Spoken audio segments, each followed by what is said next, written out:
शादी के 3-4 महीने तो सब कुछ ठीक था, लेकिन जैसे जैसे टाइम निकला वो प्रेग्नेंट हुई, चीजें खराब होना शुरू हो गई। सास के साथ रोज कहा सुनी, पति से भी शिकायत होने लगी। अब उसे ससुराल पक्ष बहुत खराब लगने लगा। ये सारी बातें वो मम्मी पापा भाई बहन सबको बताती। और जब पानी सर से उतर गया तो एक दिन पापा बोले कि तू ऐसा कर, कुछ दिन के लिए घर आ जा, तू कुछ दिन यहाँ रहेगी तो उनके भी दिमाग ठिकाने आ जाएंगे, फिर वापस चले जाना। और इतना सुन के लड़की अपने ससुराल से पीहर आ गई। 10-15 दिन रही तो पति ने उसे बुलाने के लिए फोन किया, लेकिन उसने मना कर दिया। कुछ दिन बाद पति उसके घर उसे लेने आया, फिर भी साथ नहीं गई और उसकी बेइज्जती करके उसे भगा दिया। धीरे धीरे कुछ रिश्तेदारों ने, दोस्तों ने उसका ब्रेन वॉश किया।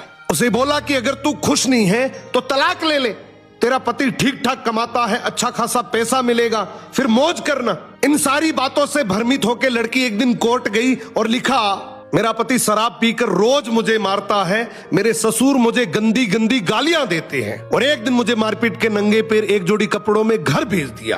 पति ने कई बार समझाने की कोशिश की कि हम दोनों बैठ के इस मैटर को सुलझा लेंगे, सब ठीक हो जाएगा। बहुत कोशिश के बाद भी लड़की नहीं मानी। कोर्ट में केस चलता रहा, उम्र बढ़ती रही, उधर बच्चा भी पैदा हो गया, वो भी धीरे धीरे बड़ा हो रहा था। लड़की की एज 32-33 साल हो गई। कुछ सालों बाद कोर्ट में जजमेंट की बारी आई, दोनों को तलाक मिल गया। लड़की को 5-10 लाख रुपए की एलिमनी मिली और वो लेकर वापस अपने पीहर चली गई। आज उस बात को लगभग 10 साल हो गए। लड़के की शादी तलाक का केस खत्म होते ही हो गई। उसके 2 बच्चे हैं, लेकिन लड़की का बच्चा काफी बड़ा हो गया। जो एलिमनी में 5-10 लाख रुपए मिले थे वो भी 1-2 साल में खर्च हो गए। जो उसके दोस्त रिश्तेदार उसे तलाक के लिए कहते थे वो अब तानों में बदल गए। सब दोस्तों की शादी हो गई और इधर उधर सेट हो गए। मम्मी पापा की डेथ हो गई, भैया की शादी हो गई, भाभी रोज बुरे बुरे ताने मारती है और वो 10,000 में एक प्राइवेट स्कूल में टीचर है। वहां सब लोग उसे गंदी नजर से देखते हैं। आज उम्र 40 साल हो गई, सर के कुछ बाल भी सफेद हो गए।